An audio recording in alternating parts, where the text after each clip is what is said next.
2 minutes, ça va être bref. Vous dire, ce matin, je n'ai pas dit, mais je suis heureuse comme vous. Tous vos témoignages étaient extraordinaires. Bravo, Laurent. Pour rebondir sur les propos d'André, on va faire de l'intelligence collective. On va être les champions de l'intelligence collective, j'en suis convaincue. Sur l'Europe, merci Dominique de nous avoir rappelé le cadre de ce que l'on souhaite défendre au niveau européen.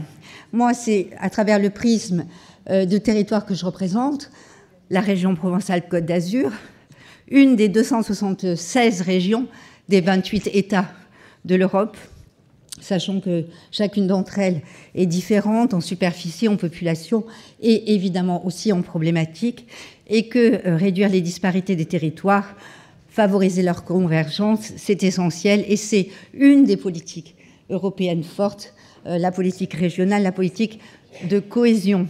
Cette politique-là, il faut qu'on en soit les ardents défenseurs. À aucun moment, il faut lâcher sur, en fait, ce qui a été l'âme de l'Europe, l'Europe des pères fondateurs. C'était celle de la réparation des inégalités, des injustices. C'était certainement pas l'Europe des populistes ou une Europe néofasciste.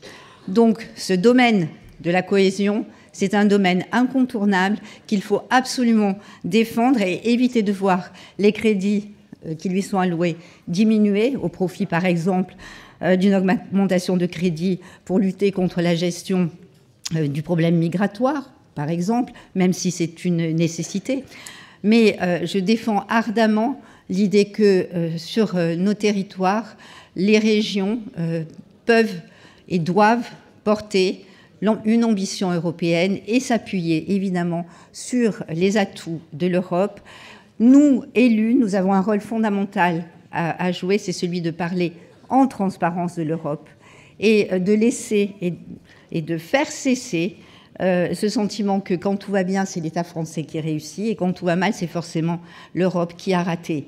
On doit être les ardents défenseurs de cette Union européenne dans l'état d'esprit qui nous est cher, l'état d'esprit humaniste et de progrès qui nous anime. Et j'espère que nous mobiliserons les uns et les autres ardemment pour réussir brillamment ce défi qui est devant nous pour les prochaines élections.